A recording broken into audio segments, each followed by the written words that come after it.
have you been cutting hair with a straight razor? 40 years. And why, is that basically how you learned, or?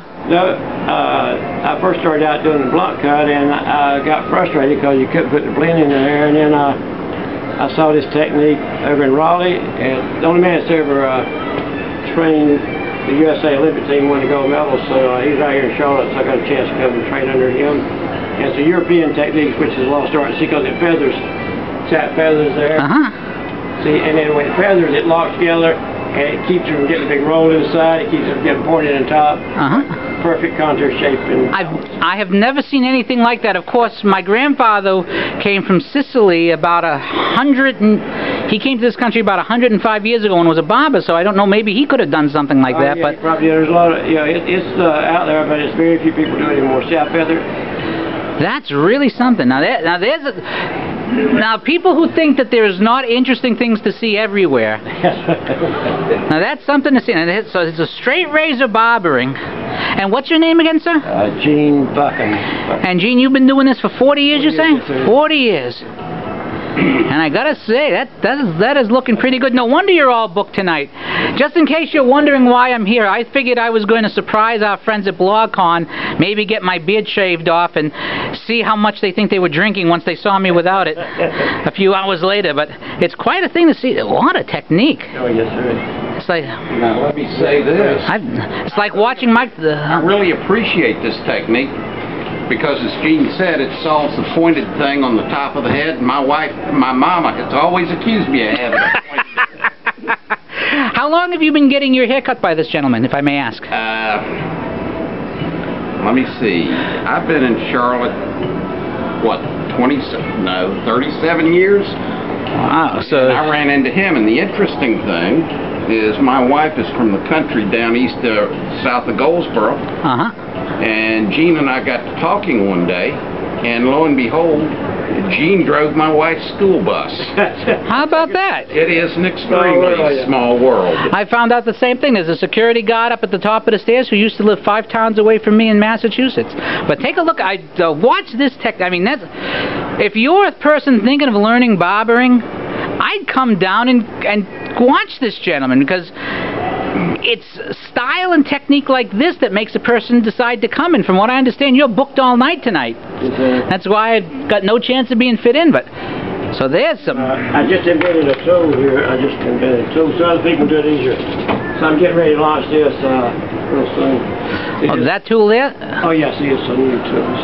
And you made that tool yourself? Yes, sir. I designed it, and then I had someone that used to make parts for John Deere tractor to actually put it together. I'll get my haircut with a John Deere? You gotta be kidding me. That's the reason it don't look too flashy, because it's just, this is a prototype. But it's waiting at the patent office down at the patent. Now isn't that America though? A person gets an idea, learns an old technique, gets an idea, comes up with an invention, and just make something happen. You know, you do any job you do it well, people will come and beat a path to your door. So, and do you barber exclusively here at the Hilton? I do. All right, so if you are at the Hilton in Charlotte, come on down, get your hair cut in a way I have never seen anything like it. She moved there any direction you want to when you sculpture it and feather it. If you just chop it, it just springs up and it rolls out here, it gets pointed in the top. You can't get contour and shape and balance at all. Yeah, it's just really can be aggravating, frustrating. I was getting ready to get out of business when I saw this technique, and I said, I was getting bored, because you're just chopping it off the end. You couldn't get no curtains, get contour, shape, and balance, and create. What a thing! I tell you. Well, we'll take a look at that.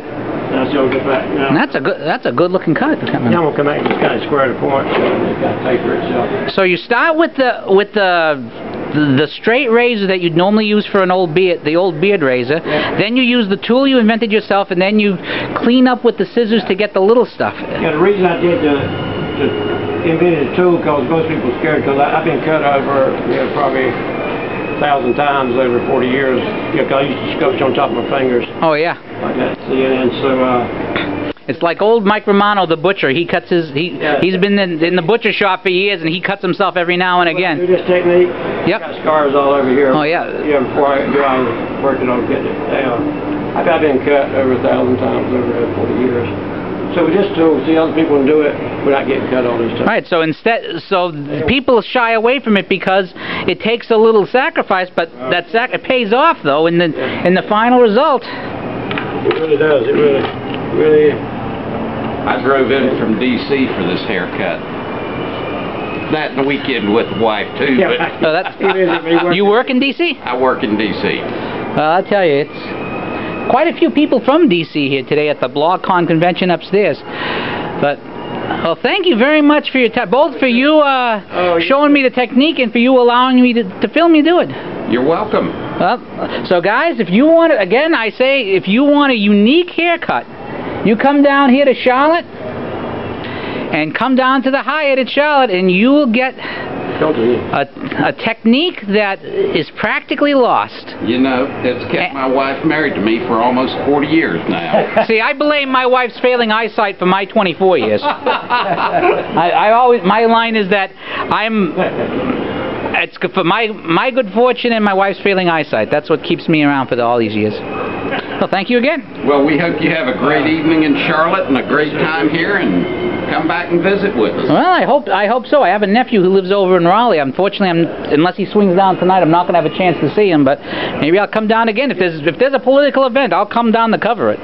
Yeah, be back here for the DNC then. Well, that would be good. In fact, it's supposed to be here. Yeah. So if you're a DNC person, even though you don't agree with me politically, haircuts no party. Come and get a good haircut. We can argue and we'll both look good doing it. Well, we just need to be working together a little more than we have lately, you know? It just seems like people have gone left and they've gone right, and they've left most of us hanging in the middle with, what can you say? Well, I think we're going to figure it. I think we're going to figure out the direction once and for all in November. But I'm going to leave this as a pure haircut video from here. All right, take care. We'll figure out the direction. We don't get in politics to it. Once in November, and then for all will come again and again. Yeah, that's true. Then again, if you can't talk that type of stuff in a barbershop, where can you talk? Barbershop without politics. That's right. True enough. True enough. All right. Good night, gentlemen. You have a great evening.